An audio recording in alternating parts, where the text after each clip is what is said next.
Julian didn't cook elaborate meals without a reason. Julian didn't pay attention without a reason. Julian didn't wait. Unless. Micah grabbed his jacket. Stopped again. Unless this wasn't about the date at all. Unless it was about something else entirely. Something he wasn't supposed to understand yet. Micah swallowed. Then shook his head sharply. Nope, he said again. Out loud. To nobody. As if that would fix it. Then he headed back downstairs, ready to leave for his date, fully dressed, fully suspicious, and completely unaware that whatever Julian had planned, it wasn't finished yet. Micah had been sitting on the couch trying to convince himself he was calm. The house was quiet in that uneasy way it always seemed to be when Julian was involved, like silence wasn't empty, just waiting. 6:45 p.m. Tim was supposed to arrive soon. Micah checked the time again, then shifted slightly on the couch. That was when something in his stomach tightened. Not hunger. Not nerves. Something sharper. He frowned and leaned forward a little, one hand pressing lightly against his abdomen. Okay, he muttered to himself, that's new. Another wave hit a few seconds later. Stronger. More insistent. Micah exhaled slowly through his nose, trying to ignore it, but his body didn't seem interested in negotiation. The discomfort sharpened into urgent spasms that made him sit forward fully now, elbows on his knees. What did I eat? He started, then stopped. Because he already knew what he had eaten. Julian's food. His eyes narrowed slightly. No, he said under his breath, no, no, no. The sensation built quickly, escalating from uncomfortable to unmistakably urgent. Micah stood up too fast, grabbed the edge of the couch, and took a breath through clenched teeth. This was not a waited-out situation. This was a move situation. Julian, he said sharply, even though Julian wasn't in the room. Then he broke into a fast walk, almost a jog toward the stairs. Halfway up, his expression tightened. This is not happening right now, he muttered, gripping the railing. This is not happening right before my date. He took the stairs two at a time. The bathroom door was already in sight. He reached it, shoved it open, and barely made it inside before locking it behind him. A second later, he was leaning forward over the sink, breathing hard, trying to figure out whether he had just been poisoned, cursed, or victimized by Julian's idea of helping. Downstairs, everything remained quiet. Too quiet. And in Micah's mind, one thought repeated itself with growing certainty. Julian had done something. And Micah was absolutely going to find out what it was. Micah had made it upstairs on pure instinct and spite. Now he sat on the edge of the bathroom floor, one hand braced against the wall, breathing as if he had just run a marathon he didn't sign up for. This is insane, he muttered to himself. Another wave of discomfort hit, and he closed his eyes tightly. Julian, he said again, like saying the name might somehow summon an explanation out of thin air. His phone was still in his pocket. He hesitated for half a second, then pulled it out. If he was going to suffer, someone else was going to hear about it. Paul answered on the second ring. Hey man, what's up? Micah immediately leaned forward slightly, voice tight with frustration. My body is betraying me. There was a pause. That is not how I expected you to start this call, Paul said slowly. Micah exhaled sharply. I'm serious. Okay, slow down, what happened? Micah squeezed his eyes shut. I ate dinner at Julian's. That alone seemed to explain a lot, because Paul immediately made a sound somewhere between a laugh and concern. Dude. I'm not done, Micah said quickly. I think he did something to me. Paul paused. What kind of something? Micah lowered his voice like he was sharing classified information. Something intentional. A beat. Then Paul sighed. All right, start from the beginning. What did you eat? Micah leaned his head back against the wall, listing it off as best he could remember, everything Julian had made, everything that had tasted too good, too intentional, too carefully prepared. Paul listened, occasionally making small mmhm sounds that didn't help at all. Then Paul said cautiously, okay, so I'm not a doctor, but none of that sounds suspicious on its own. Micah shut his eyes harder. Then why does my entire digestive system feel like it's staging a revolt? Paul hesitated. You said you feel sick right now. Yes. And it started after you ate. Yes. There was a pause.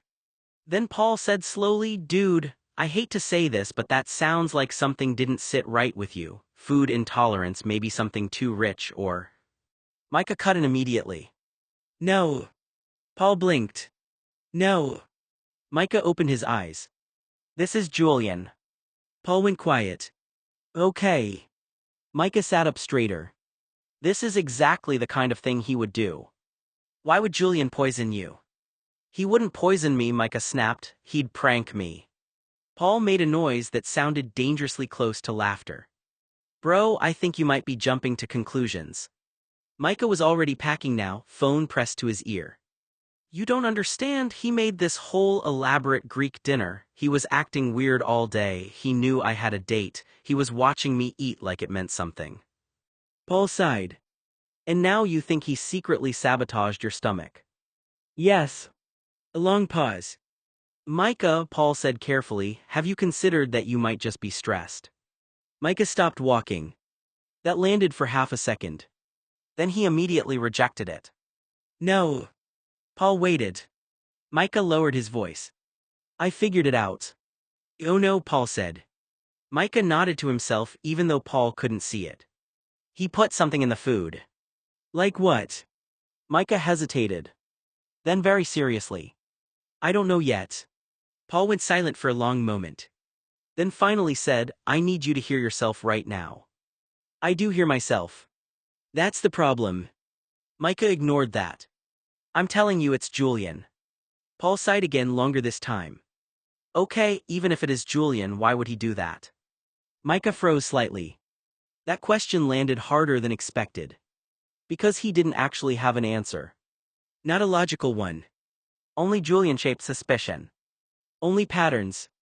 Only behavior that didn't make sense lately. The cooking. The attention. The timing. The weird calm. The way he had been watching everything. Micah's grip tightened on the phone. I don't know, he admitted quietly. Paul softened slightly. All right, then don't jump to worst-case scenarios. Drink water, stay put. If it keeps getting worse, maybe call a clinic or something, yeah. Micah swallowed. Yeah. A pause. Then Paul added, and maybe, don't accuse Julian of crimes until you're sure. Micah looked down at the floor. I'm pretty sure. Paul groaned. His mind still insisted Julian was involved. But now, for the first time, a smaller thought crept in underneath all of it. What if it wasn't a prank? What if it was just something he ate? Micah immediately shook his head. No, he whispered again. Because believing that meant admitting something worse. That Julian might not be the chaos. That maybe, just maybe. Micah didn't actually know what was happening at all. Paul went quiet for a second after listening to Micah list everything out. Then he exhaled slowly, like he was trying to decide how honest to be without making things worse. All right, Paul said finally, I'm going to be real with you. Micah gripped the phone tighter. Say it. Paul hesitated just long enough to make Micah more nervous. That sounds like you probably got hit with a laxative. Micah froze. No. Yes, Paul said, more certain now. Bloating, cramps, sudden urgency, your system basically going into overdrive, that's textbook laxative reaction. Micah stared at the bathroom wall as if it had personally betrayed him. That's not possible. It is very possible, Paul replied, and usually not an emergency unless you're dehydrated or it doesn't stop. Micah slowly lowered himself onto the edge of the tub. His voice dropped. So you're saying... I'm saying your body is probably reacting to something you ingested. Micah didn't move. Julian, he said quietly. Paul immediately groaned. Dude. No, Micah cut in fast, sitting up again. You don't understand, he cooked everything, he was acting weird, he was watching me eat, he knew I had a date. Paul sighed. Micah. It's him, Micah insisted, it has to be him. There was a pause on the other end. Then Paul said carefully, even if it was him, are you sure it wasn't like a prank gone wrong or something he didn't think would actually affect you that much? Micah didn't answer immediately. His mind was already replaying the evening. Julian in the kitchen. Julian serving him food. Julian telling him to eat more. That pause before he left the table. The look. The timing. Everything lined up too neatly. Too intentionally. Micah stood again. No, he said again, firmer now. He knew exactly what he was doing. Paul sighed again, louder this time. Okay, well, first priority, drink water, stay hydrated. Second priority, stop accusing your housemate of biochemical warfare until you're absolutely sure. Micah ignored that entirely. He was already moving. I'm going to kill him, he muttered. Micah, don't.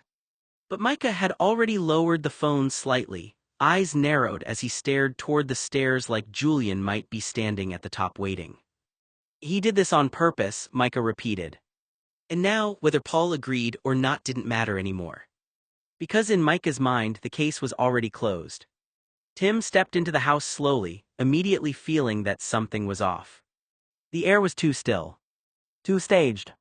Like the calm after a joke had already been set in motion. Then he heard it, faint movement upstairs. Micah's voice, strained and distant, followed by the unmistakable sound of someone who very much was not having a normal evening. Tim stopped walking. What's going on? He asked carefully. Julian shut the door behind him.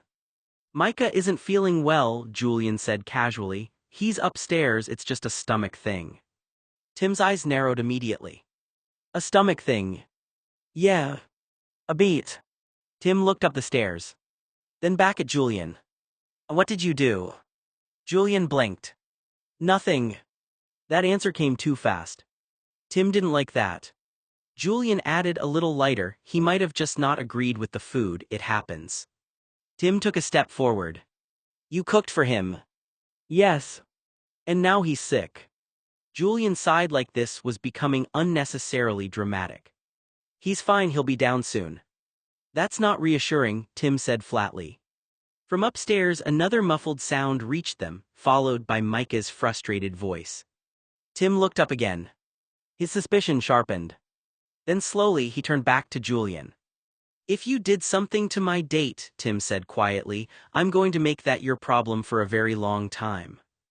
Julian raised his hands slightly. Why does everyone assume I'm running a criminal enterprise in my kitchen? Because you're smiling like this is funny, Tim snapped. Julian's smile widened just a fraction. That made things worse. Tim stepped closer. What did you put in the food? Julian looked almost offended. I made dinner. That's not an answer. It's the whole answer. A long pause stretched between them. Then Tim exhaled sharply, shaking his head. I can't do this, he muttered, this is insane. He pointed toward the stairs. I'm talking to Micah. Julian shifted slightly, blocking the path just enough to be noticeable. Tim stopped. And moved. Julian didn't. The silence between them tightened. Finally, Julian said, still calm, he'll come down when he's ready. Tim stared at him. Then looked around the house like he was reconsidering every decision that brought him here. This is the third time, Tim said quietly. Third time I've tried to have a normal night with him and something weird happens in this house every single time. Julian tilted his head. That sounds like bad timing. That sounds like you.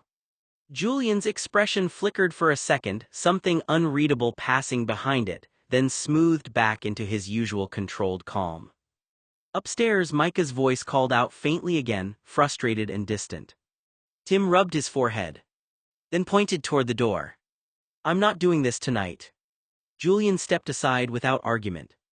That was the most suspicious part of all. Tim paused at the doorway. Looked back once toward the stairs. Then at Julian. If anything happens to him, Tim said quietly, I'm coming back. Julian gave a small shrug. Noted. Tim left. The door closed behind him with a heavy final sound. Julian stood alone in the entryway for a moment. Listening. Upstairs, Micah was still there. Still unaware that the night outside his bathroom was collapsing in a completely different direction than he expected. And Julian for once wasn't smiling. The next day at lunch, Micah was still operating at what could generously be called partial trust in reality. Not because anything supernatural had happened. Not officially. But because his body had betrayed him, his date had been rescheduled twice in spirit if not in fact, and Julian had spent the previous night behaving like a man who definitely knew more than he was saying. So when Paul called him that they were meeting up for lunch with a few friends, Micah agreed immediately. Distraction. That was the goal. Something normal. Something that did not involve kitchens, suspicious Greek cuisine, or Julian standing in doorways like a quiet problem waiting to happen. The place Paul picked was casual, one of those shared table lunch spots where nobody cared if you stayed too long and everyone ended up splitting plates anyway. Micah arrived slightly early. Paul was already there. So was Tim. Micah stopped for half a second when he saw Tim. There was a beat of mutual recognition, an awkward flicker of shared memory from the night before that neither of them seemed eager to unpack in public. Tim raised a hand slightly. Micah gave a small nod. Neither of them smiled too hard. That alone said enough. "Hey," Paul said, standing up immediately, "there he is." Micah slid into the seat across from them. "Hey." Tim leaned back slightly. "You survived." Micah gave him a flat look. "Barely."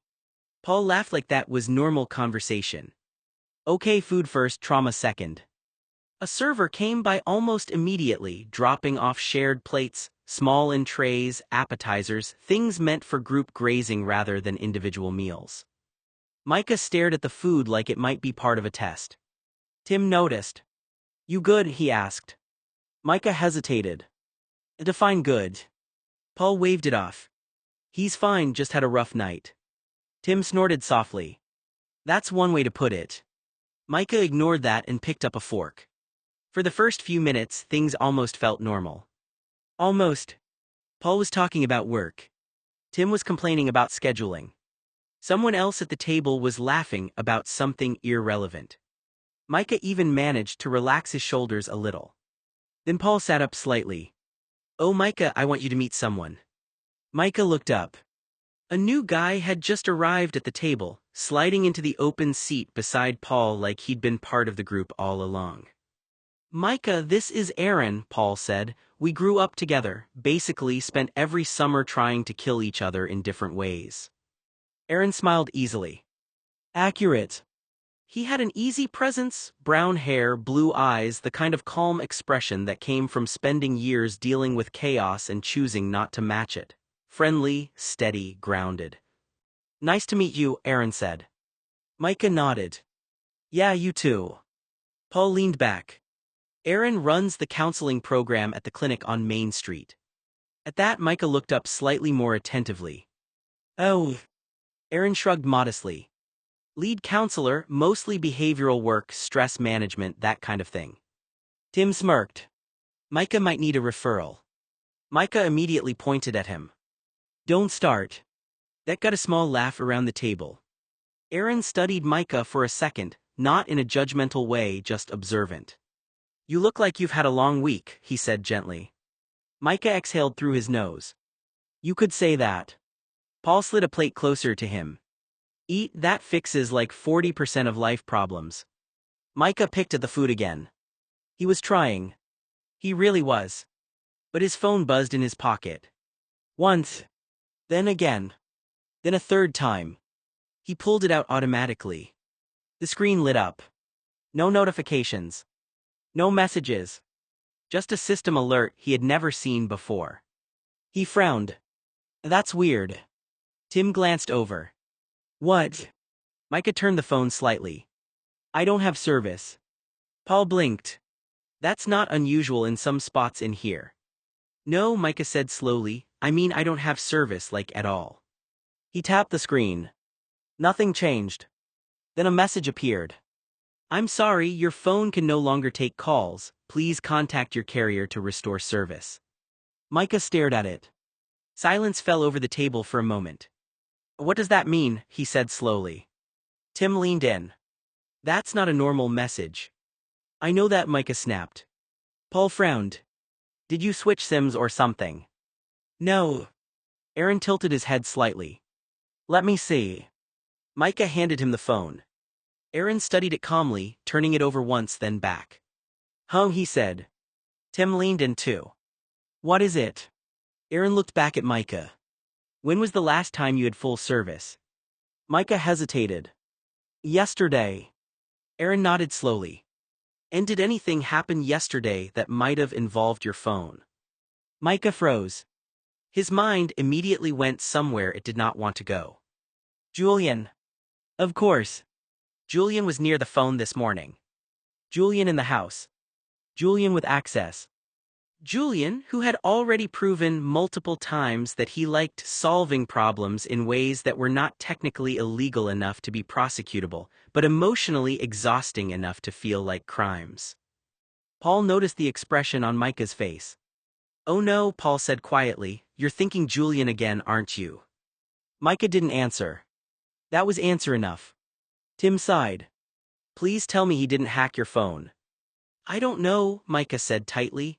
But I also didn't know he would turn my hair into a traffic warning sign, so I'm not exactly confident in my ability to predict him anymore. Aaron held the phone a little more carefully now. Okay, he said calmly. Before we assume anything, there are a few possibilities here. Carrier issue, SIM deactivation glitch, device lock, or... Micah interrupted immediately. Or Julian. Aaron paused, then gave a small measured nod. Or Julian. Tim buried his face in his hands. Paul laughed under his breath. This is your life now, he told Micah. Micah took the phone back slowly, still staring at the message. Because the worst part wasn't even the possibility that Julian had done it. It was the realization that, lately, Julian did it had become the first explanation his brain reached for. And he wasn't sure anymore whether that meant Julian was unpredictable, or whether Micah had started expecting him to be involved in everything. Micah was halfway through lunch when his phone buzzed in his hand. Once. Then again. He frowned, wiping his fingers on a napkin before pulling it out. This is weird, he muttered. Tim glanced over. What? Micah didn't answer right away. The screen lit up, but not with a normal notification. An incoming call. Unknown number. He hesitated. Probably spam, he said, but something about it made his stomach tighten slightly. He answered. Hello. There was a brief pause. Then an automated voice came through, calm and neutral. Hello, this is your mobile service provider calling regarding your account. Micah frowned. That's not normal. The voice continued. We regret to inform you that your device's service has been temporarily suspended due to an added account member who called to deactivate services. If you want to restore service, please contact your carrier. Micah sat up straighter. Suspended, he repeated out loud. Paul looked over immediately. What? Micah held up a finger, still listening. The automated message ended with a polite tone and disconnected. Silence. Micah stared at the phone. My service is suspended. Tim blinked. Why? I didn't authorize any added account holders, Micah said slowly. Paul leaned in. Did you miss a payment? No. Aaron, who had been quietly observing, tilted his head slightly. Or did you change anything recently on your device? Micah didn't answer immediately. Because his mind had already jumped somewhere else. Julian. Of course. He set the phone down carefully on the table as if it might explode. This is not random, Micah said quietly. Tim exhaled. You're thinking Julian again. Micah didn't deny it. And that silence said everything. Paul rubbed his face. Dude, your life is becoming a mystery novel. Micah kept staring at his phone. Because the worst part wasn't the suspension. It was how quickly his brain had accepted one possibility above all others. If something strange happened, Julian was involved. Aaron didn't jump in immediately. That was the first thing Micah noticed. Most people reacted fast, laughing, dismissing it, or immediately agreeing that Julian sounded like a menace. Aaron didn't do any of that. Instead, he leaned back slightly in his chair, expression attentive in a way that felt deliberate, not judgmental, not amused, just assessing. Tell me more about Julian, Aaron said finally. Micah blinked. About what part? The pattern, Aaron clarified gently, not just the incidents, how often it happens, what kind of things he does and how it affects you. Paul groaned softly beside them. Oh boy, he muttered, he's doing his therapist mode. Aaron ignored him. Micah hesitated. He looked down at the table for a second, then exhaled sharply. It's constant, he said. That was the beginning of it. Once he started, it came out faster. At first it was small stuff, pranks, annoying things, normal Julian stuff, switching shampoo labels, deleting voicemails, hiding my things, jump scares, hair dye, wilderness abandonment, laxatives, that kind of thing. Tim leaned back slightly, listening. Micah continued. Then it escalated, not like violent or anything, just more targeted, more personal. Paul raised an eyebrow. Targeted how? Micah gestured loosely. The pink hair thing. Tim snorted quietly despite himself. Micah shot him a look. I showed up looking like a neon disaster right before a date. That wasn't random. Aaron nodded slowly. Okay. Micah kept going, the frustration building now that he had started. And then there's the timing. It's never just one thing, it's always right before something important, like he knows when I have plans. Paul frowned slightly. That does sound specific. Micah nodded quickly. Exactly, and I rescheduled my date with Tim 3 times because of him, because something always happens. Something always goes wrong when Julian is around. Tim held up a hand. Hey, I didn't mind all 3 times. That's not the point, Micah snapped. I'm just saying your life is kind of, Tim searched for the word, chaotic. Micah pointed at him. Because of him. Aaron listened quietly, absorbing all of it without interruption. Micah continued, voice tightening slightly. And it's not just pranks anymore, it's weird control stuff, like he wants me to be home or distracted or dealing with something he caused so I can't leave. Paul blinked. Okay, that's a jump. It's not a jump, Micah said firmly, it's a pattern. Aaron raised a hand slightly, not stopping him, just slowing the momentum. What else? He asked calmly. Micah hesitated again. Then added. He even started cooking for me, like actually cooking, feeding me, watching me eat, acting normal 1 minute and then doing something insane the next. Paul muttered, that actually sounds like a sitcom. Micah ignored him. I'm serious, he said. He doesn't do things like that, not like this, and then my phone suddenly stops working right after I'm supposed to go on a date. Tim leaned forward slightly now. Wait, your phone thing happened after the food stuff? Yes. Aaron's eyes flickered thoughtfully. And you believe those events are connected? Micah nodded immediately. They have to be. Silence fell over the table for a moment. Aaron didn't dismiss him. He didn't agree either. Instead, he said carefully. When someone is already stressed, their brain tends to link separate events together into a single narrative, especially if there's one person they already associate with disruption. Micah frowned. You're saying I'm imagining it. I'm saying, Aaron corrected gently, that you may be experiencing a pattern of real frustration but not necessarily a single intentional cause behind every event. Micah exhaled sharply. That sounds like it's all in my head with extra steps. Aaron shook his head. No, it sounds like you're dealing with someone who is disruptive and unpredictable, but not necessarily orchestrating every inconvenience in your life. Paul leaned back. That's actually fair. Micah didn't respond immediately. His jaw tightened slightly. Because part of him hated how reasonable that sounded. And another part of him hated how much harder it made everything feel. He looked down at his hands. He started, then stopped. Then restarted, quieter. I shouldn't have to scrub my hair out before a date because of someone else's joke. That landed differently. Less anger now. More exhaustion. Tim softened slightly. Yeah, he said quietly, that part does suck. Aaron nodded. That part I believe, he said. Your frustration is valid, even if the cause is messy or unclear. Micah let out a slow breath. Paul reached over and nudged a plate toward him. Eat something, he said, you're spiraling. Micah gave a weak glare. I am not spiraling. Paul raised an eyebrow. You've mentioned Julian like 11 times in one lunch. Micah opened his mouth. Closed it. Then sighed. Okay. Maybe a little. Across the table, Aaron studied him for a moment longer. Then said calmly. If you want, he added, I can give you a few strategies for dealing with boundary setting and unpredictable people. Micah looked up. That would be useful. Paul immediately muttered, he is absolutely going to make Julian's life harder. Tim nodded. Oh, 100%. Micah didn't argue. Because for the first time all day, he wasn't thinking about what Julian might have done next. He was thinking about how tired he was of trying to figure it out at all.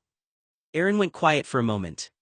Not the kind of quiet that meant he was done listening. The kind that meant he was thinking too hard. His eyes shifted slightly as Micah kept talking, replaying everything he just said, not just the incidents themselves but the timing. The pink hair before a date. The phone issue right before plans. The cooking right before Micah left the house. The interruptions clustered around one simple pattern. Micah trying to leave. Aaron's expression slowly changed as that thought settled in properly. At first it was subtle, just a small tightening around his eyes like he was trying to confirm a hypothesis without saying it out loud.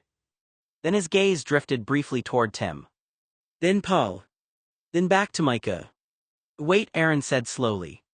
Micah looked up immediately. What? Aaron raised a finger slightly, still thinking out loud more than speaking to them. So, every time something goes wrong with Julian involved, he said, carefully choosing his words, it's either right before you leave the house or before you go be around other people. Micah frowned. That's not, not every time.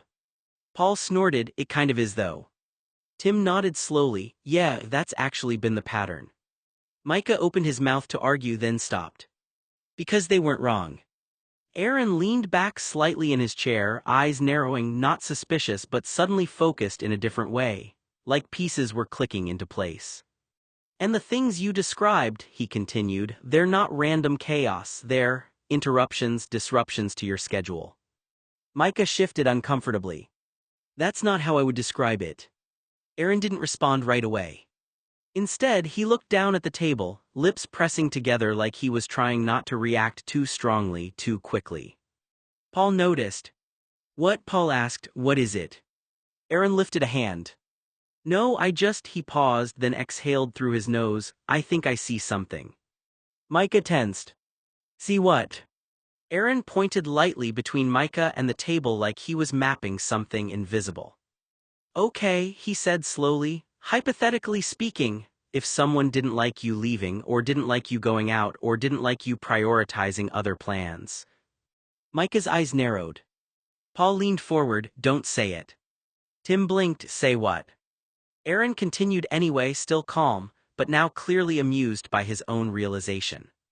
Then the pattern would make sense as a series of interruptions designed to keep your attention anchored in one place. Silence. Micah stared at him. Paul groaned immediately, oh no. Tim slowly turned his head toward Micah, wait. Aaron's mouth twitched. And then, it hit him fully. The absurdity. The sheer consistency. The fact that every single random disruption had one consistent outcome. Micah not leaving the house for a date. Aaron's eyes widened slightly as the realization fully landed, and then he lost it. Not a polite chuckle. Not a professional reaction. A full, sudden burst of laughter so strong he actually had to brace a hand on the table. No, I'm sorry, Aaron wheezed, shaking his head. This is insane. Micah blinked. Paul immediately pointed at him, don't encourage this. But Aaron was already gone. He leaned back in his chair, laughing hard enough that the chair actually shifted under him. Oh my God, he managed between breaths. Oh my God, I'm sorry, this is just. Tim stared, what is happening? Aaron tried to speak, failed, laughed again, wiped at his face, then pointed weakly at Micah. You've basically described, he broke off, laughing again, you've described the most chaotic, I don't want you leaving the house strategy I've ever heard in my life. Micah stiffened. That's not funny. It is a little funny, Paul muttered immediately. Not helping, Micah snapped. Aaron was still laughing, shaking his head like he couldn't believe what he was hearing. I'm sorry, he finally managed, forcing himself to breathe. I'm not laughing at you, the pattern is so consistent it loops back around into comedy. Micah leaned back in his chair, arms crossed tightly. I don't see what's funny about it. Aaron calmed slightly, though he was still smiling. I'm not saying it is what you think it is, he said carefully, tone softening again into something more professional. But I am saying, if someone was trying to keep you from going out on dates, this would be an extremely indirect but very persistent way to do it. Silence fell again. This time heavier. Tim looked between them. That is, actually kind of unsettling when you say it like that. Paul nodded slowly. Yeah, that stopped being funny halfway through. Micah didn't respond right away. His gaze dropped to the table. Because now there were two possibilities sitting in front of him. One, Julian was chaos. Two, Julian was targeted chaos. And neither option made his life feel any simpler. The laughter at the table had mostly died down, but the energy had shifted in a way nobody quite knew how to fix. Micah sat a little rigid in his chair now, staring at the table as if it had personally betrayed him. Paul was still wiping at his eyes. Tim looked increasingly unsure whether he was supposed to be amused or concerned. Aaron meanwhile had gone quiet again. Not dismissive quiet. Thinking quiet. He swirled his drink slowly, eyes flicking briefly between Micah and the others before he spoke more carefully this time. Okay, Aaron said, more measured now, let me reframe something. Micah looked up immediately, guarded. Paul muttered, here we go again. Aaron ignored him. You've described a pattern, Aaron said. Repeated disruptions, always timed around you leaving on dates with guys, always timed around plans involving other single people. Micah's jaw tightened slightly. Aaron continued gently. And you've mentioned that it's usually not just you leaving. It's you going to see specific people, dates, social plans, situations where your attention is clearly directed away from your home life. Tim frowned slightly. Okay. Aaron nodded. I'm not saying this is the only interpretation, he added quickly, but one possible emotional driver behind behavior like that is attachment insecurity. Micah blinked. Paul immediately leaned back. Oh no, he's in therapist mode again. Aaron gave a small tired smile. It's not a diagnosis, he said, it's just a framework. Micah shifted in his seat. Attachment insecurity, he repeated flatly. Aaron nodded. Sometimes people who struggle with that don't respond directly. They don't say, I don't like you going out. They interfere indirectly. Micah frowned deeper. Like what? Aaron hesitated briefly. Then said it plainly. Like creating situations where you stay. Silence. That landed differently. Not as a joke. Not as speculation. But as a concept that Micah's brain immediately latched onto, whether he wanted it to or not. Paul stopped laughing for the first time. Okay, Paul said slowly, that actually sounds kind of intense when you say it like that. Tim leaned forward slightly. You mean like jealousy? Aaron nodded once. It can look like that, yes. Aaron had been watching Julian's behavior for a while, and the more he thought about it, the less he believed the pranks were simply about making Micah laugh. It isn't just jealousy, Aaron finally said. At least I don't think it's that simple. Paul looked over at him. Then what is it? Aaron glanced toward Julian, who was sitting across the room as though none of this had anything to do with him. The pranks are keeping Micah from leaving the house, Aaron explained. Think about it, every time Micah has plans with a guy, Julian suddenly has something to say, a prank, a joke, some stupid excuse to keep him occupied. It doesn't matter whether Micah is going on a date, meeting someone for a hookup, going dancing, or just spending time with another guy. Julian always seems to find a reason to interfere. Paul's expression changed as the pattern began to sink in. So, you're saying Julian doesn't necessarily want Micah for himself romantically? I don't know, Aaron admitted. That's the problem. It could be romantic jealousy, it could be sexual jealousy. Or it could be completely platonic. Maybe Julian is afraid Micah is going to find someone who becomes more important to him than Julian is. Micah, who had been listening quietly, looked uncomfortable. That doesn't make any sense, he said. Julian doesn't even act as if he likes me half the time. Paul gave him a sympathetic look. That might be exactly the problem. Micah frowned. Aaron nodded. Julian doesn't have the vocabulary or emotional maturity to explain what he's feeling. He might not even understand it himself. All he knows is that when you start making plans with someone else, he doesn't like it. Micah looked toward Julian. For a moment, the teasing and the pranks seemed different to him. He remembered all the time Julian had mocked him for wanting to go out, all the time Julian had distracted him, irritated him, or found some ridiculous reason to keep him home. Tim had been quiet until then. So Julian doesn't necessarily know whether he wants Micah as a boyfriend, a sexual partner, or just his best friend, Tim said. Exactly, Aaron replied. Tim looked at Micah thoughtfully. That would explain why his behavior is so contradictory. Micah swallowed. He didn't know whether that explanation made him feel better or worse. If Julian actually cared about me, Micah said quietly, why wouldn't he just say so? Paul sighed. Because some people are much better at acting out their feelings than admitting them. And Julian seems to be very good at acting out. Despite himself, Micah almost smiled. Almost. Maybe Julian was jealous. Maybe he was afraid of being replaced. Maybe there was something romantic or sexual underneath all those jokes. Or maybe Julian simply couldn't stand the idea of his oldest friend finding a life that no longer revolved around him. Micah didn't know. And judging by Julian's behavior, Julian probably didn't know either. Aaron watched Micah. Micah pointed slightly at the table like he was trying to argue with logic itself. No, that's not. Julian doesn't. He doesn't do feelings like that for me. Paul snorted softly. You keep saying that like it's a fact. Micah shot him a look. It is a fact. But even as he said it, his voice sounded less sure than before. Because now his mind was doing something it hated. Replaying moments. Not as chaos anymore. But as intention. Julian standing too close when Micah was getting ready.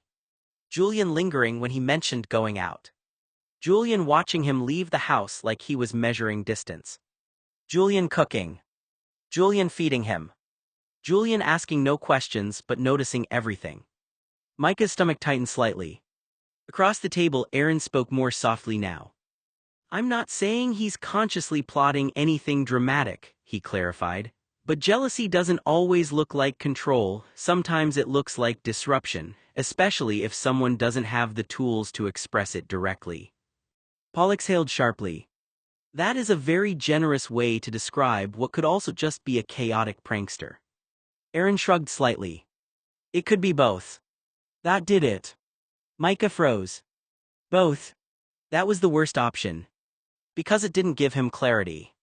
It gave him ambiguity with emotional consequences. Tim rubbed the back of his neck. So you're saying Julian might not like Micah going on dates? Aaron didn't confirm it as fact. But he didn't deny the direction either. I'm saying, Aaron replied carefully, that if someone consistently disrupts your ability to form outside connections, it's worth considering whether that person has feelings about that. Micah's hands went still. Paul finally let out a long, slow breath. Oh man, he said, Micah's going to go home and look at Julian like he's a crime documentary. Micah didn't respond. Because for the first time since this whole mess started, he wasn't thinking about whether Julian was right or wrong. He was thinking about something much worse. What if Julian had a reason? And what if Micah had been too distracted by the chaos to ever notice it? Aaron paused for a moment, like he was choosing his words more carefully this time. Let me pull it away from the sabotage framing, he said. That can make it sound more intentional and calculated than what you've actually described. Micah didn't relax, but he did listen. Aaron leaned forward slightly. What you've really described is not a master plan, he continued. It's a pattern of reaction. Paul muttered under his breath, thank you. Aaron glanced at him, then continued anyway. A reaction to you shifting your attention outward, not just leaving the house but specifically going out with other people, dating, social intimacy, new connections. Tim shifted a little in his seat at the word dating, like he was suddenly more involved in this conversation than he wanted to be. Aaron kept going, voice steady. That kind of situation can trigger jealousy in some people, not necessarily in a dramatic or rational way, more like discomfort, irritation, a feeling of being replaced or deprioritized. Micah's jaw tightened slightly. Jealousy. That word sat differently than sabotage. It wasn't about plots anymore. It was about emotion. Uncomfortable human emotion. Aaron continued. So instead of saying, I feel jealous or I don't like you going out, they express it indirectly, through attention-seeking behavior, disruption, or suddenly becoming more present right when you're about to leave. Micah looked down at the table. His thoughts slowed, but not in a comforting way. They sharpened. Julian's face came into his mind, uninvited. Not the chaotic version. Not the prankster. Just Julian standing in the kitchen. Watching him eat. Not joking. Not performing. Just watching. Micah swallowed slightly. Paul noticed the shift immediately. Oh no, Paul said quietly, he's doing the thing again. I'm not doing anything, Micah muttered. Tim frowned, what thing? Paul pointed lightly at Micah, the internal spiral. Micah ignored him. Aaron meanwhile softened his tone a bit. I want to be clear, he said, jealousy isn't automatically toxic, it's a normal emotion, the question is how it gets handled. Micah finally looked up. Handled how? Aaron shrugged slightly. Direct communication is one way, another is avoidance, indirect interference or emotional closeness behaviors that increase when distance increases. Paul made a face, that sounds like a fancy way of saying clingy. Aaron nodded once. That's one possible interpretation. Micah leaned back slightly in his chair. His voice came out quieter. So you're saying he might not like me going out with people? Aaron didn't say yes. But he didn't say no either. He just said carefully, I'm saying it would explain why his behavior changes around those moments. That was enough. Micah stared at the table again, but now his thoughts weren't about pranks or chaos or sabotage. They were about something simpler. And more complicated. Julian noticing. Julian caring enough to react. Julian not knowing how to say it properly. Across from him, Tim exhaled slowly. Paul broke the silence first, shaking his head. Man, he said, half laughing, half exhausted, your roommate has the emotional regulation skills of a live wire. Aaron gave a small, sympathetic smile. Or, he said, he just doesn't know how to say what he feels in a direct way yet. Micah didn't answer right away. Because that version of Julian. Not the prankster. Not the chaos. But the idea of Julian being jealous was somehow harder to process than all of it. It meant Julian wasn't just causing problems in Micah's life. He might actually be responding to it. Paul broke the silence first, shaking his head. So basically, he said, Julian sees Micah getting ready to go out and his brain goes absolutely not, and he just becomes a problem on purpose. Aaron didn't confirm it, but he didn't reject the framing either. I'm saying, he replied carefully, that emotional discomfort can drive people to behave differently without fully articulating why. Tim exhaled slowly. That's actually kind of intense. Micah didn't respond right away. Because now, instead of Julian being random or chaotic, he was something else entirely. Someone who noticed. Someone who reacted. Someone who might not know how to say what he felt, but still showed it anyway. And Micah didn't know which version was harder to deal with.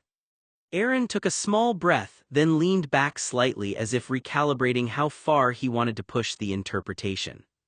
I want to emphasize something, he said more carefully now, this is still speculative.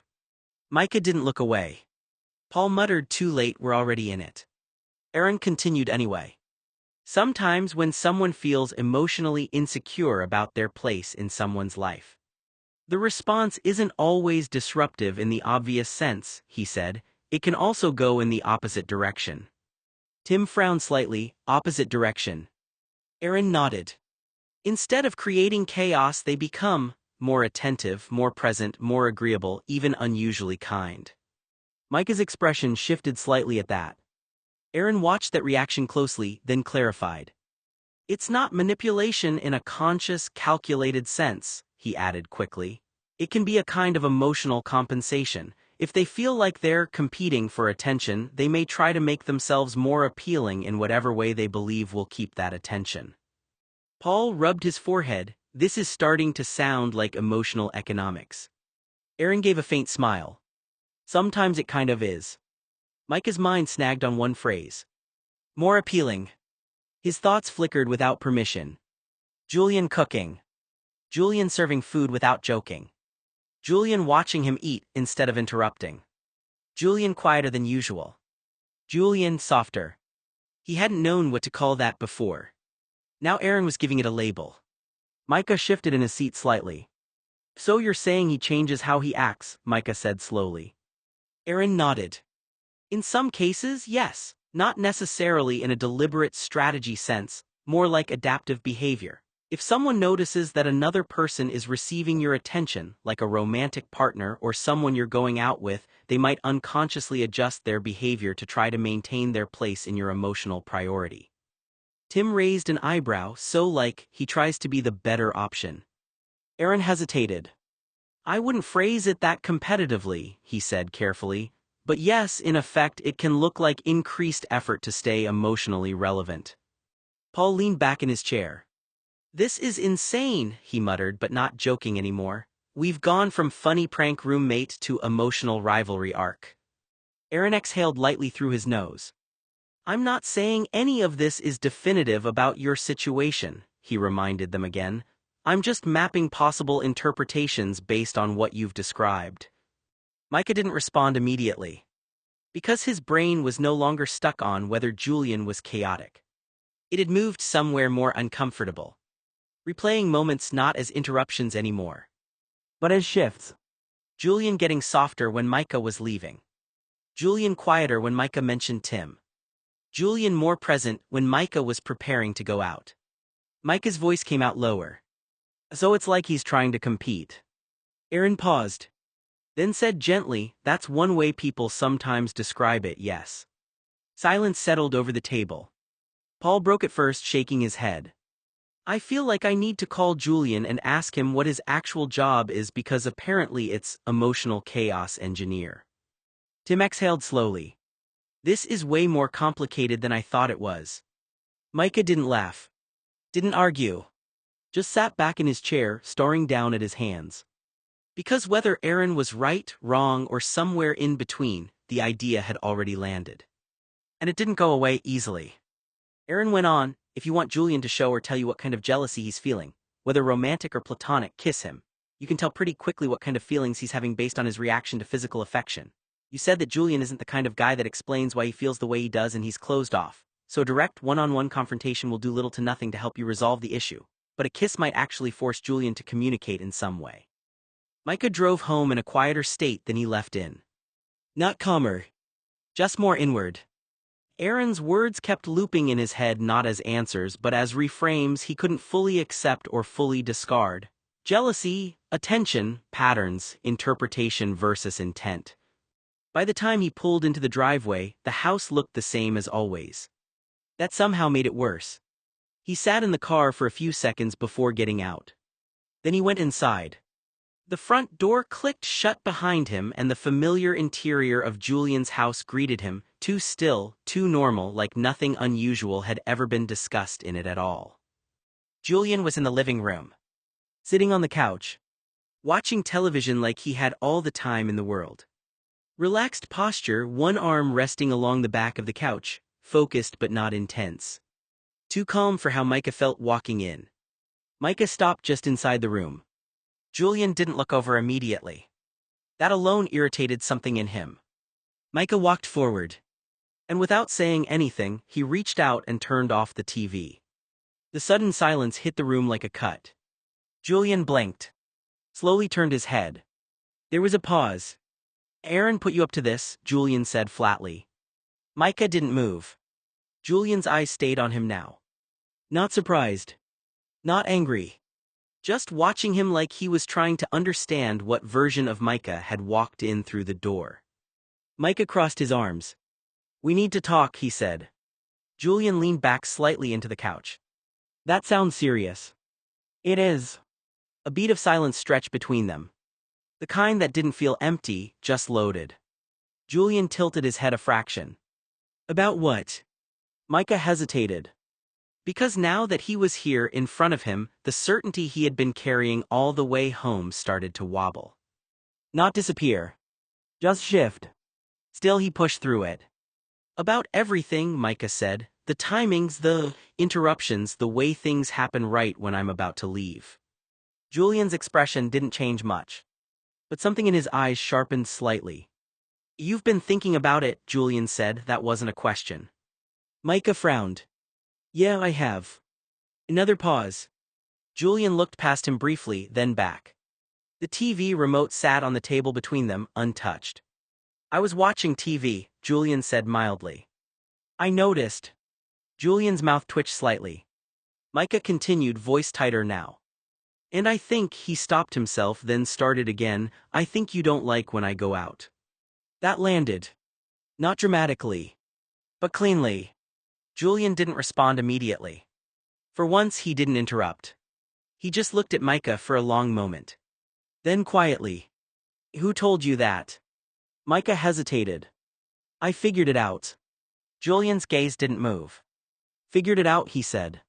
Micah held his ground. Yeah. Silence again. Different this time. Less performative. More uncertain. Julian shifted slightly on the couch, sitting forward a little now. Interesting, he said finally. Micah frowned. That's all you're going to say? Julian looked at him for another beat. Then said almost casually. You turned off my TV to ask me about my feelings. Micah blinked. That snapped something slightly out of alignment in the moment. That's not the point. Julian's expression softened in a way that wasn't quite humor. Not quite anything Micah could label easily. But he didn't deny it. He didn't confirm it either. Just sat there in the quiet that followed, as if deciding whether this was something he was actually ready to respond to or something he would, as usual, turn into a joke and deflect. And for once, Micah didn't know which version of Julian he was about to get. Julian let out a short laugh again, sharper this time, like the whole idea didn't even land for him. What are you talking about? He said, shaking his head. I honestly don't think about you like that at all. I don't care when you leave the house. Micah didn't move at first. Julian glanced at him, still half smirking. You actually believe I care what you do, he added. That's, honestly, kind of delusional. The word hung there a second longer than it needed to. Julian turned away like the conversation was already over, heading for the stairs. Micah's face tightened. Not because it was convincing. Because it was too fast. Too clean. Like it had been practiced for a moment just like this. Julian climbed the first few steps. Micah followed. Julian, Micah said. Julian didn't stop. Micah followed him up anyway, faster now, frustration building in his chest. You don't get to just say that and walk away. Julian sighed without turning around. Say what? That I don't care. Micah grabbed the railing as he climbed. You didn't even hesitate. Julian paused halfway up for just a moment, then kept going. That's because there's nothing to hesitate about. Micah followed him down the hallway now. Julian pushed his bedroom door open and stepped inside. Micah stepped in right behind him without waiting. Julian finally turned around. Are you seriously following me? He asked, incredulous. Micah shut the door behind himself. Yeah, he said, because you're not answering me. Julian laughed again, but it wasn't as easy this time. It's not that deep, he said, gesturing vaguely. You leave, you come back, I don't sit around tracking your schedule. Micah didn't blink. That's not what I said. Julian folded his arms. Then what are you saying? Micah hesitated. For a second, all the arguments from lunch, from the drive, from his own spiraling thoughts crowded in at once. Then he forced it into something simpler. I'm saying you act different when I go out, Micah said, and I think it's because you care more than you're saying. That landed differently. Julian's expression tightened slightly. Just for a second. Then it smoothed out again into something casual, almost bored. No, Julian said. Micah held his ground. You don't get to just deny and end it. Julian stepped a little closer now, voice lower. I already ended it downstairs, he said. You're the one still talking about it. Micah didn't move back. Because you're lying. That made Julian pause. A real pause this time. The room went quieter. Julian looked at him for a long moment. Then exhaled slowly, like he was deciding something. Micah, he said flatly, you're reading into things that aren't there. Micah's voice dropped. Then why does it only happen when I try to leave? A beat. Julian didn't answer immediately. And in that gap, just that fraction of hesitation, Micah saw it again. Not proof. Not certainty. Just the same unresolved tension he couldn't quite ignore anymore. Julian finally looked away first. Go downstairs, he said. But Micah didn't move. Not yet. Julian stepped into his bedroom and immediately shifted like the conversation was over, like the hallway argument didn't follow him in. Micah followed anyway. The room was unfamiliar in a way that made him hesitate for half a second once he crossed the threshold. It wasn't messy, not chaotic like the rest of the house sometimes felt. It was controlled. Clean lines, minimal clutter, everything placed with a kind of intentional order that made Micah pause without meaning to. Julian turned around sharply. Get out, he said. Micah didn't move. Julian's jaw tightened. I want to take a nap, he added, voice clipped now. Get out. Still no response from Micah. Julian pointed toward the door. You're not welcome in here. That one landed heavier than the others. There was no joke in it. No teasing edge. Just finality. Micah stood just inside the room looking at him. I just want to finish what we were talking about, Micah said. Julian let out a short, tired breath. There's nothing to finish. Micah glanced around the room again briefly, like he was grounding himself in the space. Then back at Julian. You can't just shut it down every time I bring it up. Julian shook his head slightly. I'm not shutting anything down, I'm telling you to leave my room. A pause. Micah's voice lowered. You always do this. That made Julian look at him more directly now. Do what? Micah hesitated. Because now that he was here in this room, the intensity of his earlier certainty felt less solid than it had in the kitchen, less sharp than it had at lunch. But he pushed through anyway. You change the subject, Micah said, or you laugh it off or you act like I'm imagining things. Julian's expression stayed steady. That's because you are imagining things, he said simply. Micah exhaled through his nose. That's not an answer. It is, Julian replied. Silence stretched between them. The room felt smaller than it had a minute ago. Micah shifted slightly, still not leaving. Julian's patience visibly thinned. I said get out, he repeated, quieter this time but firmer. Micah finally looked at the door. Then back at him. For a second, something like doubt flickered across his expression, quick, uninvited, and immediately unwelcome. Because this wasn't how the story in his head was supposed to go. Julian wasn't supposed to just dismiss him outright. Julian was supposed to react. Or slip. Or reveal something. Instead, he just looked tired. And annoyed. Like Micah was interrupting something simple. Julian walked to the side of his bed and gestured once toward the door again without speaking. A clear boundary now. Not emotional. Not interpretive. Just a line. Micah stood there another second longer. Then slowly the tension in his shoulders shifted, not gone but redirected. He took a step back. Then another. Still watching Julian. Julian didn't move. Didn't follow. Didn't argue. Just stayed where he was, waiting for Micah to leave. Like this was the only part of the conversation he had actually been asking for. And for the first time since all of this started, Micah didn't know what unsettled him more. Julian reacting too much, or Julian reacting like nothing at all. The rain had softened to a drizzle outside the window, but Micah couldn't sleep. Every breath Julian took behind him pressed warm against his neck, and the arm draped over his waist felt heavier than it should. Micah tried to close his eyes again, chasing a few more minutes of rest, but the heat of Julian's body kept him awake. He shifted slightly, testing if Julian would stir. Julian stayed silent. No words, no explanation for climbing into bed and holding him through the night. The quiet stretched until Micah's chest tightened with frustration and want. He rolled over, sat up, and looked down at Julian's face in the gray morning light. Julian's eyes were half open, watching him without speaking. Micah swung a leg over Julian's hips and pushed. The shove sent Julian flat onto his back against the mattress. Julian's eyes widened in pure shock. He clearly hadn't expected Micah to take control like that. Micah's face burned pink, flushed from his neck to his hairline, but he didn't stop. He leaned down fast and pressed his mouth to Julian's. It wasn't a simple kiss. Micah opened wide and drove his tongue straight into Julian's mouth, sliding it deep in a messy French kiss that claimed every inch. Micah's hands yanked at Julian's shirt until the fabric peeled away, revealing the hard ridges of Julian's six-pack abs. Micah dropped his weight on top of him, skin meeting skin, and felt Julian's muscles flex beneath him.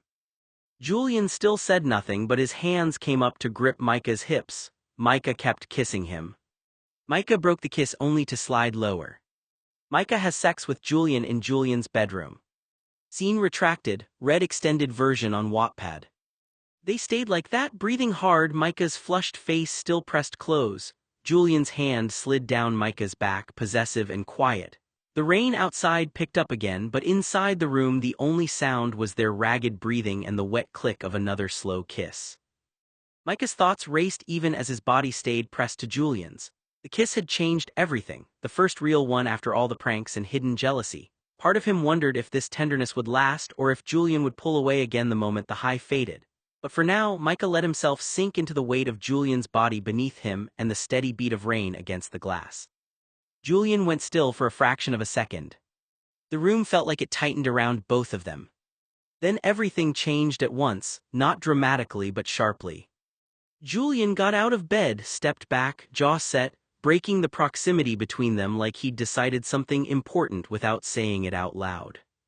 "No," he said flatly. Micah froze. Julian didn't elaborate. Didn't soften it. Didn't argue. He just turned, walked past Micah in bed and left the room. The door clicked shut behind him. Not slammed. Not emotional. Final. Micah stayed where he was for a moment, motionless, like his brain hadn't caught up to the fact that the conversation had ended that abruptly. The silence in the room felt different now. He looked around slowly, as if expecting the argument to continue from somewhere else in the space. It didn't. Julian was gone. And there was no immediate follow-up. No joke. No explanation. Just absence. Micah exhaled slowly, the tension that had been driving him for days finally snapping into something less structured, less certain. He ran a hand through his hair, then stopped halfway. "What did I just do?" he muttered under his breath. Because whatever he had thought he was walking into, clarity, confirmation, reaction, it hadn't landed that way. Instead, he was left alone in Julian's room with nothing resolved. Only quieter. And somehow heavier. He took a step back, then another toward the door, slower now.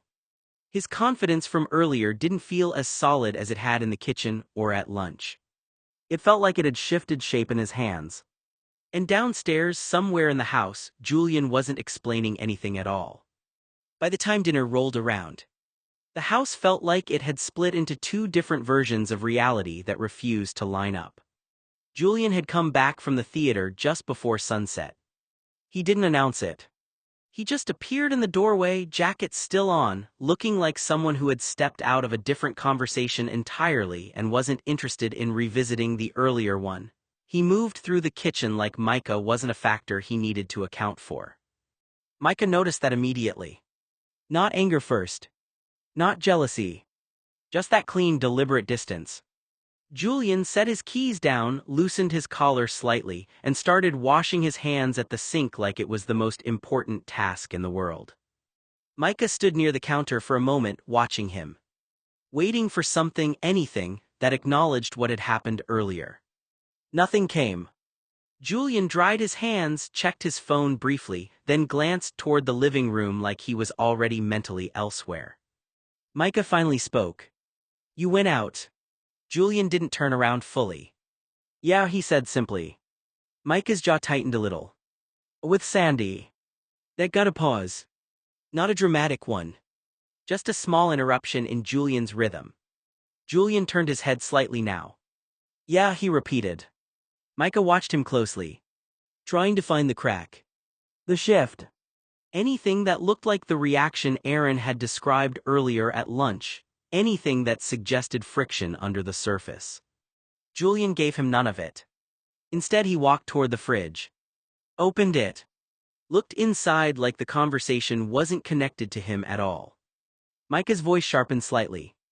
"After everything earlier today." That made Julian stop for a second. Still facing the fridge. But not moving. The air in the kitchen tightened a little, not explosively, just enough to be noticeable if you were paying attention. Julian closed the fridge slowly. Then turned around. "What about earlier today?" he asked. Micah hesitated. Because now it was suddenly back in his hands. The confrontation. The argument. The moment in the bedroom that hadn't resolved anything cleanly. He tried to steady his voice. "You know what I mean." Julian studied him for a moment. Not confused. Not surprised. Just assessing. Then he said flatly, "I went to the theater, I went on a date, I came home." A beat. That's it. Micah's expression tightened. That's it. Julian nodded once. Like he was confirming a schedule, not a relationship dynamic. Then he stepped past Micah, opening a cupboard. The normality of it almost felt intentional. Micah stood there staring at him. Because nothing about Julian's behavior matched the narrative his brain had started building earlier in the day. No reaction. No shift. No visible weight to what had happened between them. Just continuity. Julian reached for a glass, filled it with water, and finally glanced over again. "You look like you're waiting for something," he said. Micah didn't answer right away. Because that was exactly the problem. He was waiting. For jealousy. For tension. For anything that proved the pattern was real in a way he could hold on to. Instead, Julian just drank his water as if none of it existed. And that left Micah standing in the kitchen with a feeling he couldn't quite place, not vindication, not clarity, just uncertainty that didn't resolve itself into a conclusion. Micah changed tactics on the drive. Not abruptly, he made it feel casual, almost like it had been part of the plan the whole time. "I'm going up to the meadow to pick some flowers for the centerpiece," he said, glancing briefly at Julian as he kept his eyes on the road. "There was something I wanted to talk to you about." Julian didn't respond immediately. Just looked out the passenger window, watching the landscape shift as they left denser streets behind. Micah kept going anyway, trying to keep his tone light. "Paul and I are throwing a surprise party for Aaron," he added, "for the 5th anniversary of him opening his clinic." A pause. Still nothing from Julian.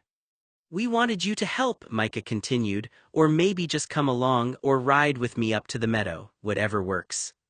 That last part was said a little faster, like he didn't want space for refusal to settle in too heavily. Julian finally glanced over. Just briefly. Then back forward. "Okay," he said. No questions, no pushback, no teasing about surprise parties or organization or Micah suddenly taking on event planning. Just acceptance. That alone made Micah glance at him again. But Julian had already gone quiet again, settling back into the seat like the conversation had ended there. A few minutes passed like that, just road noise and passing scenery. When they reached the meadow, Micah slowed the car and pulled over near the familiar open stretch of grass. He put the car in park. Silence lingered for a beat after the engine cut off. "Here we are," Micah said. Julian didn't move right away. He looked out through the windshield at the field. Micah gave a small nod like that counted as participation. He opened his door. Cool air came in immediately, carrying the smell of grass and open space. "I'm going to pick some flowers," Micah said as he stepped out, "and then we'll go to the pharmacy after for supplies for Aaron's party tomorrow." He shut the door behind him a moment later, leaving the car quieter again. Julian stayed seated for a second longer, watching Micah through the glass. Then he got out as well, no comment, no hesitation, just following him into the field as the wind moved lightly through the grass around them. Micah moved through the meadow slowly, bending here and there as he gathered flowers, trying to make the conversation feel effortless. "Tim and I are doing well," he said, glancing back over his shoulder as if checking whether Julian was even listening. "We went on our second date last night."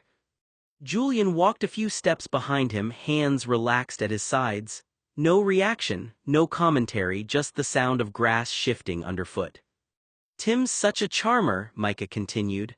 "I cannot believe he doesn't already have a girlfriend or a boyfriend." Still nothing from Julian. Micah straightened slightly, adjusting the flowers in his hand, watching Julian out of the corner of his eye. Julian lightly kicked a small rock in the dirt, sending it a few inches forward. Not interested, not engaged, just moving through the space. Micah tried again, a little more pointed this time, like he was testing something. Tim asked me to be his boyfriend. That landed in the air. Micah said it casually, almost too casually. He waited. A beat passed. Then another. Julian didn't look up. Didn't ask a question.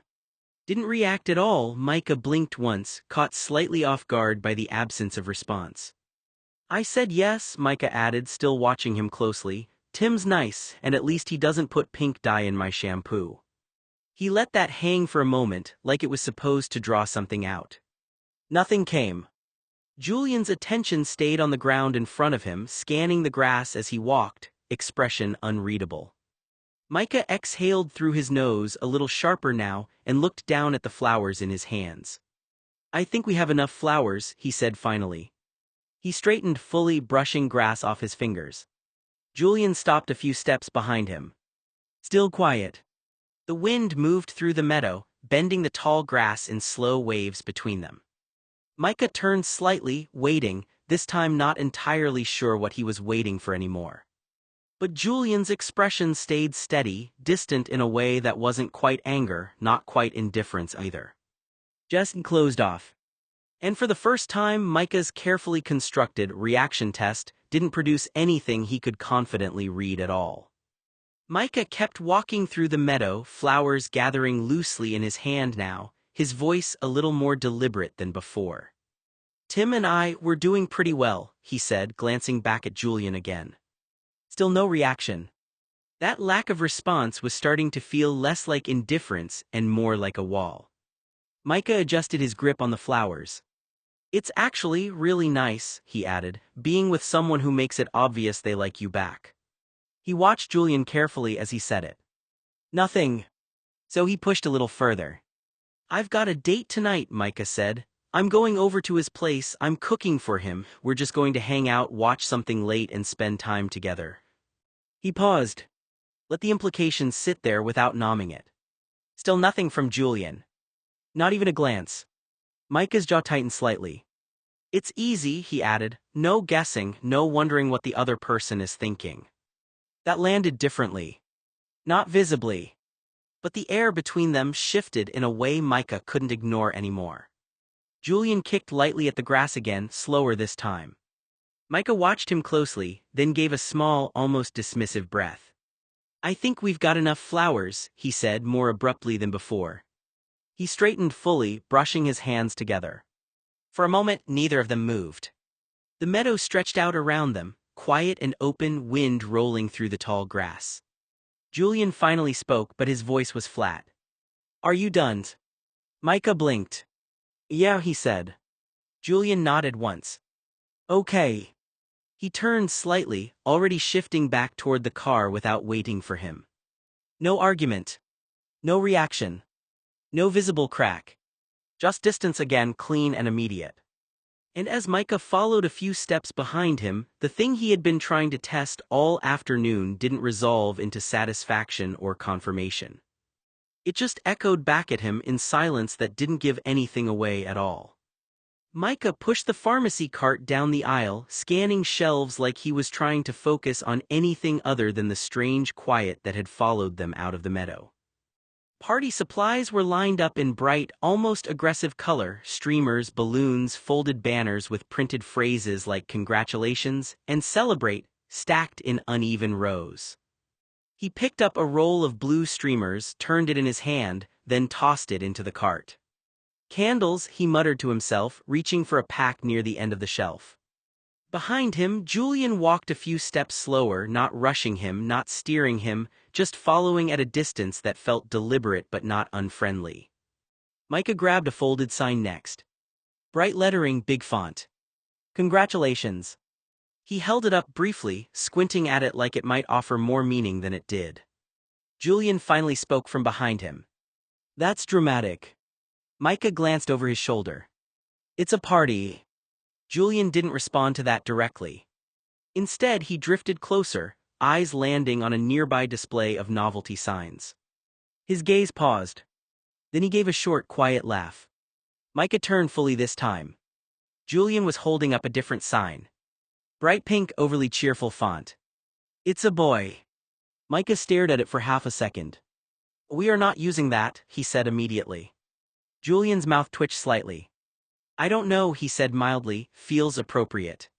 For a clinic anniversary, Micah asked flatly. Julian shrugged one shoulder. Celebration, new beginning, all that. Micah took the sign from him and put it back on the shelf. Absolutely not. Julian didn't argue. Just watched him do it, expression unreadable again, something faintly amused but restrained underneath it. Micah turned back to the cart, grabbing a pack of balloons. You're in a weird mood today, he said. Julian leaned lightly against the end of the aisle, arms relaxed. I'm always in a weird mood, he said.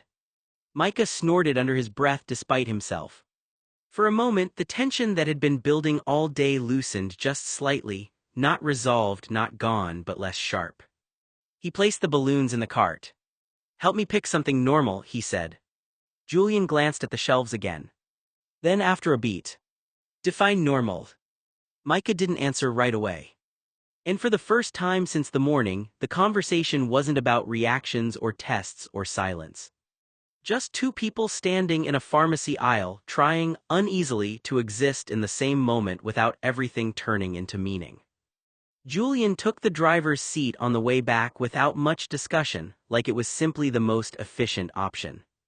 Micah settled into the passenger side, the pharmacy bags at his feet shifting slightly as the car pulled away from the curb. For a few minutes, neither of them spoke.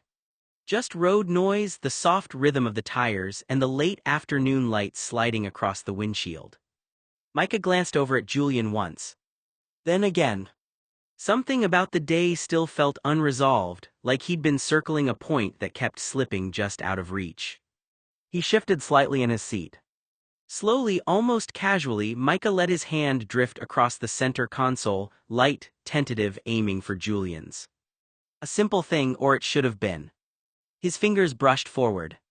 Julian's hand moved immediately. Not angry. Not dramatic. Just decisive. He pushed Micah's hand away. A firm, clean correction, like redirecting something that had crossed a line. No, Julian said quietly, eyes still on the road. Micah's hand fell back into his lap.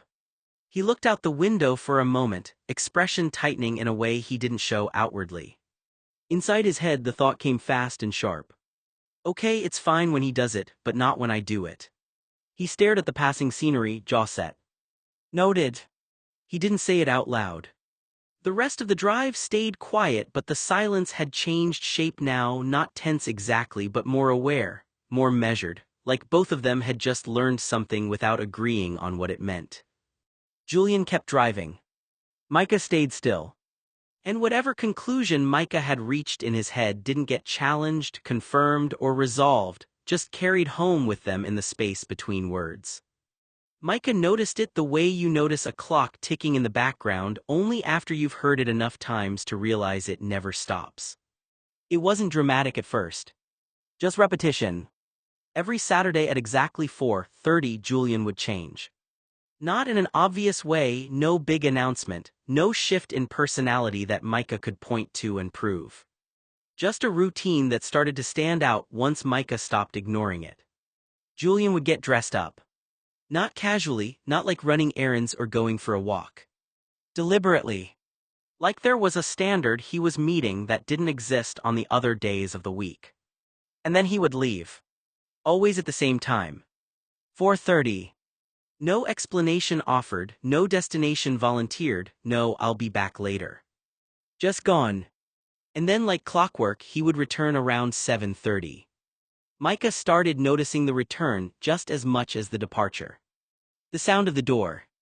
The shift in air when Julian walked back inside. And most consistently of all, the smell. Something warm and natural clinging to him. Oily, herbal, like he'd been somewhere that didn't use synthetic anything, somewhere softer than the rest of the world Micah knew Julian to exist in. It wasn't strong enough to be perfume. Not clean enough to be cologne. It was something else entirely. Micah first picked up on it when Julian passed him in the hallway one Saturday night. He slowed without meaning to. You smell different, Micah said before he could stop himself. Julian glanced at him briefly. Different how? Micah hesitated, searching for a word that didn't sound as strange as what he was noticing. Like oils, he said finally. Julian didn't react much to that. Just gave a small shrug. Probably where I went, he said. And kept walking. No clarification. No detail. No invitation to ask further. Just a closed door where an answer might have been. Micah stood there longer than he meant to, watching Julian disappear down the hall. Because it wasn't just the smell. It was the consistency of it all. The timing. The repetition. The version of Julian that only existed on Saturdays between 4:30 and 7:30. And the part that bothered Micah most wasn't that he didn't know where Julian went. It was that, for the first time, he realized Julian had a part of his life that didn't include him at all. Friday night dinner was quieter than usual. Micah had cooked, but it wasn't the kind of meal he normally overthought. Something simple, something meant more to fill space than impress. Julian was eating anyway. Calm, unbothered, like the earlier parts of the week hadn't left any residue on him at all. Paul had mentioned Julian's gold chain he wore earlier in passing conversation, something about noticing it once before, a memory tied to the day they'd all met, but it had stuck in Micah's head longer than the comment itself. Now, as Julian leaned slightly forward to take another bite, the gold chain at his neck caught the light. Micah noticed it again. This time more directly. He reached out before he fully decided to. His fingers moved toward it just to get a closer look, to lift it slightly. Julian reacted instantly. His hand snapped up and knocked Micah's away. Not hard enough to hurt. Hard enough to make the point. Don't, Julian said flatly. Micah pulled his hand back, frowning. I was just looking at it. Julian's eyes stayed on him. Don't touch me, he said again, slower this time. Micah exhaled through his nose, frustration flashing across his face. It's just a chain, Julian. Julian leaned back slightly in his chair. It's not about the chain. That made Micah pause. The air between them tightened in a way that didn't match the normal rhythm of their arguments. Paul, sitting nearby, glanced between them but didn't interrupt yet. Micah crossed his arms. Then what is it about? Julian held his gaze for a beat longer than necessary. Then more quietly. Respect. That landed heavier than the slap of his hand. Not loud. Not explosive. Just final in a different way. Micah looked down for a second, then back up. I wasn't trying to. You were, Julian cut in, still calm, and I told you not to. Silence settled over the table. Not awkward exactly. Just sharp. Paul finally cleared his throat. Okay, he said carefully, we're not doing the chain debate at dinner. But Micah wasn't looking at Paul. He was still watching Julian. Trying to map the distance between just a chain and don't touch me and whatever history or boundary he hadn't been told about. Julian picked up his fork again. And continued eating like the moment had already ended. But Micah didn't move on as easily. Because something about the way Julian said respect didn't sound like it started at the dinner table. It sounded like it had been there a lot longer than Micah had ever noticed. Why do you wear the chain? Micah asked. Julian set his fork down slowly. Not loudly. Not dramatically. Just with a kind of controlled finality that made the table feel quieter than it already was. He looked at Micah for a long moment. Not surprised by the question. More like tired of it. What's with all the personal questions? Julian said evenly.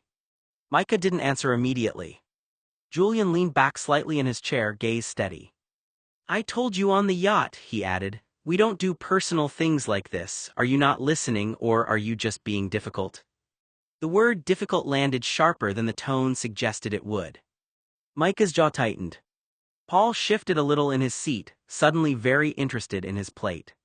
Micah glanced at the chain again before forcing his attention back to Julian. It's just a question, Micah said. Julian shook his head once. No, he replied, it's not just a question, it's you pushing past something I didn't invite you into. Silence stretched for a beat. Julian picked his fork back up but didn't eat yet. His eyes stayed on Micah. You don't get to decide what's important to me based on what you're curious about, he said more quietly, and you don't get to decide I owe you answers. Micah leaned back in his chair slightly, frustration flickering across his face. I'm not trying to interrogate you. Julian's expression barely shifted. Then stop acting like you are. A pause. The air at the table felt tighter now, not explosive, just compressed. Paul finally cleared his throat again. Okay, he said carefully, maybe we just reset the conversation a little. But neither of them really moved with that suggestion. Julian took a bite of food as if nothing had happened. Micah watched him for a second longer, then looked away, exhaling through his nose. Because the chain hadn't been answered. And now the rule hadn't just been stated again. It had been reinforced. No personal questions. No exceptions. And whatever meaning Micah was trying to attach to it, stayed locked behind that boundary. The kitchen faucet ran in a steady rhythm while Micah rinsed a plate and handed it to Paul to dry. The living room was louder now. Julian had turned the TV up so high it bled through the walls, filling the house with forced background noise that made conversation feel like it had to compete just to exist. Micah glanced toward it. Is he always like this lately? He asked. Paul didn't look up right away. He took the plate, wiped it with a towel, then sighed like he was choosing how honest to be. Yeah, he said finally, sorry about him, he's an asshole sometimes. Micah let out a short breath. That's one way to put it. Paul snorted faintly. Yeah, well, he's got a heart of gold if you don't poke at the wrong stuff. Micah paused, grabbing another dish. Like what? Paul hesitated just a fraction too long. Like personal questions, he said carefully, about him, his family, anything he keeps locked down. Micah frowned slightly, drying the plate in his hands. He really doesn't talk about anything. Not really, Paul agreed, he never has. Another dish passed between them.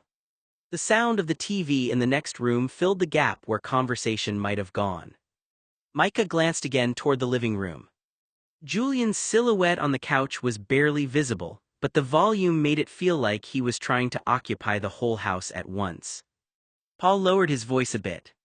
His family are WASPs, he said, very traditional, old school, he doesn't bring that stuff into his life here. Micah looked at him and the chain. That made Paul pause again. He exhaled through his nose, like he hadn't planned to go this far but was already halfway in. It's symbolic, he said. Micah slowed his hands. What does it symbolize? Paul hesitated. Then answered anyway. The person he cares about most, he said. The one he's chosen, or the one he's tied to, depending on how you want to look at it. Micah's expression shifted slightly. Chosen. Paul nodded once. Yeah. A bit. Micah set a plate down more carefully than before. Paul kept his eyes on the towel in his hands now. I told you at the restaurant, he added quieter, he's not going to choose you. Micah looked at him sharply. Paul finally met his eyes. I didn't mean it as an insult, he said. I meant it as reality. Julian's not someone who splits that kind of attachment. When he commits his attention somewhere, it doesn't usually move. Micah stood still for a moment, dish forgotten in his hands.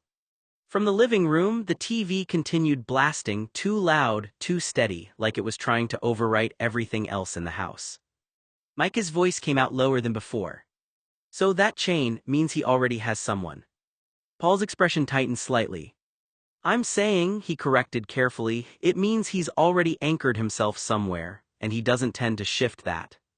The kitchen went quiet except for the faucet. And in the next room, Julian didn't turn the volume down. Micah didn't answer immediately. His hand slowed over the sink, dish forgotten for a second under the water. When did he meet this person? He asked again, quieter now, the guy or girl he's attached to. Paul let out a short laugh, but it wasn't really amused. You're thinking about it like it's a relationship timeline, he said. It's not that simple. Micah frowned slightly, then what is it? Paul leaned back against the counter, arms folding loosely. Julian's not exactly open with his emotional life, he said, and he's also very controlled about what he lets become important to him. Micah looked toward the living room again, The TV was still blasting too loud, like a wall of sound separating Julian from everything else in the house. Paul continued, choosing his words more carefully now. He's traditional, Paul said. Family expectations, upbringing, there's a lot there he doesn't really talk about. Micah turned back. And that determines everything, he asked. Paul shrugged slightly. It shapes what he thinks is possible, he said, or safe. Micah set the dish down. So you're saying he just can't choose me? Paul hesitated. I'm saying he's complicated, he replied, and he doesn't deal well with situations where everything he grew up with clashes with what's in front of him. Micah's jaw tightened. That doesn't answer my question. Paul sighed. I don't know the exact moment anything started, he admitted. Julian doesn't operate like that. It's not like he sits down and defines things. A pause. Then more quietly. What I am saying is he tends to stick with what already feels stable in his life, and anything outside that framework, he keeps at a distance. Micah stood still for a moment. The faucet kept running. The TV kept blaring. And somewhere in all of it, the idea that had been forming in his head all day didn't settle into clarity. It just shifted shape again, becoming harder to hold on to. Paul hesitated for a moment, like he knew he was walking into territory that wasn't easy to say out loud. It's not just your gender, Micah, he said more carefully. It's differences in how you two see things, life, relationships, expectations. Micah frowned slightly, drying his hands more slowly now. Paul continued, choosing his words in a way that felt more like opinion than certainty. You're pretty open, socially flexible. You don't seem tied to one strict way of doing things. Micah shot him a look. That's a nice way of saying I'm messy. Paul gave a small shrug. I didn't say messy. Another beat. And Julian, Paul went on, is the opposite. He's structured, selective. He doesn't really blur lines once he draws them. Micah leaned back against the counter. Okay, he said slowly, and that means what exactly? Paul exhaled. It means I don't think he experiences people the way you do, he said. Not emotionally, not socially, he's not fluid about it. Micah glanced toward the living room again, the TV still loud enough to bleed into the kitchen. And you think that means he's already decided something about me? Paul didn't answer immediately. Then he said more cautiously, I think you're trying to read something from him that he doesn't naturally express in the same language you do. Micah set the dish down fully now. That's not what I asked, he said. Paul sighed. I know, he admitted, but I'm telling you what I see. A pause. Micah's voice dropped slightly. So your conclusion is I don't fit into whatever future you think he has. Paul held his gaze for a moment. I'm saying I don't think he's looking at you in terms of a future at all, he said, not in the way you're imagining. The words hung there a little too long. Micah didn't respond right away. Not because he agreed, but because for the first time he couldn't tell whether Paul was describing Julian or just describing Paul's own assumptions about him. Paul shook his head as he dried his hands on the dish towel, his earlier intensity easing into something more practical. Look, he said more evenly now, I said it doesn't matter in the sense that you're both adults, you both know what you're doing. Micah stayed quiet, eyes flicking once toward the living room where the TV still thundered. Paul set the towel down. But Julian made it clear from the beginning, he continued. No getting personal, no emotional stuff, no crossing into that territory. Micah's jaw tightened slightly. Paul held up a hand, not accusatory, just firm. So the only person who ends up getting tangled in feelings when that line blurs, he said, is the person who steps over it. A beat. I'm not saying you have, Paul added quickly, and I'm not saying you will. If anything starts forming outside what he's comfortable with, you can't act surprised when it doesn't go the way you expect. Micah finally looked at him directly. And you think that's on me, he said quietly. Paul didn't soften it, but he didn't sharpen it either. I think people get hurt when expectations don't match what's actually being offered, he said, that's all. Silence settled for a moment between them. From the living room, Julian's TV continued to fill the house like static that didn't care who was listening. Paul exhaled and picked up his keys from the counter. Anyway, he said, shifting out of the heavier tone, dishes are done, I'm heading out. Micah blinked, now. Paul nodded. Yeah, I've got a date too, he said, cinema, one of those new Batman reruns. A faint smirk tugged at his mouth. Don't judge me. Despite everything, Micah let out a short breath that almost passed for a laugh. Wouldn't dream of it. Paul stepped closer and pulled him into a quick hug, brief, familiar, grounding more than emotional. Just don't overthink it, Paul said quietly as he pulled back. Then he grabbed his jacket and headed for the door. The front door clicked shut behind him a moment later. And just like that, the house changed. The kitchen was quiet. The living room was still loud. And somewhere between them, Micah stood alone with Julian on the other side of the wall, no buffer now, no third voice in the middle of it. Just the sound of the television. And everything Paul had said still sitting there, unresolved. About 20 minutes after Paul left, the house had settled into a strange kind of split silence, TV noise in one room, kitchen stillness in another. Micah didn't linger downstairs. He stood there for a moment, then exhaled and headed upstairs with the book he'd been half-reading for days. As he passed the hallway, he caught movement out of the corner of his eye. Julian was in the living room, phone in hand. His posture had shifted slightly, less closed off than earlier, more engaged as he'd stepped into a different version of himself. Hey Sandy, Julian said into the phone, voice easy, what's going on? Micah paused just long enough to hear that, then kept walking. He didn't stop. Didn't comment. Just continued up the stairs, the sound of Julian's voice fatting behind him. Back in his room, Micah closed the door and sat on the edge of his bed with Morris open in his hands. The page he'd been on was still marked in his mind, Morris and Scudder's electric tension. The tension between Morris and Scudder was sharpening into something physical, irreversible, that didn't resolve cleanly into understanding or closure. He read a few lines without really absorbing them at first. The tension between Morris and Scudder was sharpening into something physical, irreversible, that didn't resolve cleanly into understanding or closure. His thoughts kept drifting back downstairs. Julian's tone on the phone. The ease in it. The switch between that version of him and the version Micah had been trying to decode all day, measured, closed off, unpredictable in its restraint. Micah turned a page. Forced himself to focus on the text. Outside his room, the house felt active in a way that didn't include him for the moment.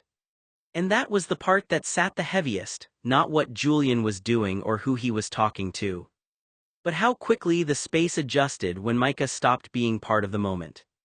Micah sat back against his headboard, Morris open in his lap, the room quiet except for the distant hum of the house below.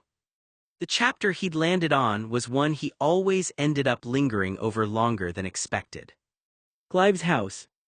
That careful, settled domestic space that looked effortless from the outside, Edwardian polish, social stability, the kind of life that seemed complete on paper.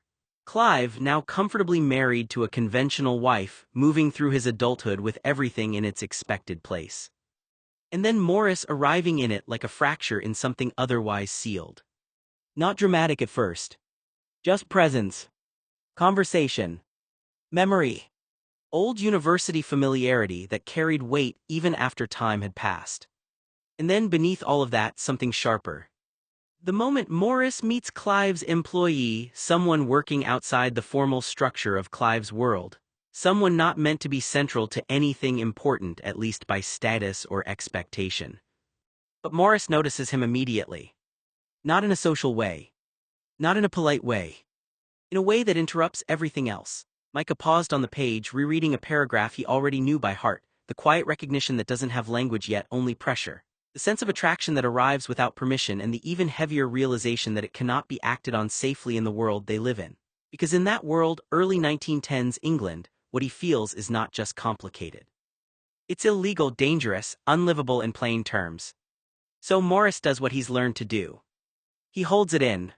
He contains it. He continues moving through spaces where nothing can acknowledge what happened. Micah closed the book slightly, letting the page rest under his thumb. Downstairs, Julian's voice still occasionally carried through the floorboards. Normal life continuing in another room. And Micah sat there with the contrast sitting uncomfortably in his mind, not because the situations were the same, but because the feeling of watching something unfold from a distance without clarity or permission felt familiar in a way he didn't entirely want to name. Micah ended up cooking dinner downstairs later than he planned, the book still sitting in the back of his mind like a quiet second thread running under everything else. The kitchen felt warmer than his room had, pans heating, water running, the steady physicality of food being made grounding him in something simpler than thought. But Morris stayed with him anyway. Not in the dramatic sense. In the quiet structure of it, the way Clive's house functioned like a finished object, polished, socially arranged, sterile, everything assigned its proper place and name. And Scudder existing just outside that structure. Not invisible. Just unacknowledged. Clive's family didn't even bother to learn his name properly in the world Micah had been reading. He was the employee. The help. Someone whose presence was tolerated but never fully integrated into the language of the household.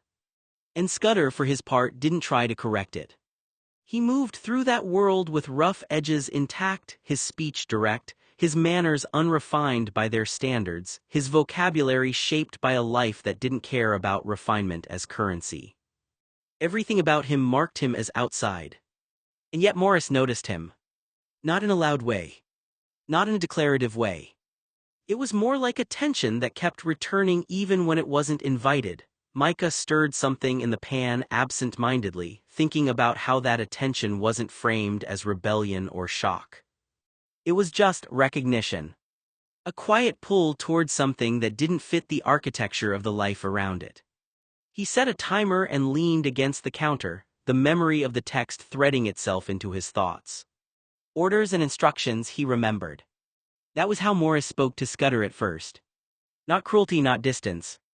Just the social language available to him, commands that created proximity without openly nomming it as intimacy. Micah frowned slightly at that idea as he chopped vegetables. Even that felt like a kind of structure, a way to stay close without breaking anything visible. Then there was Clive's world around them, unaware in its own way.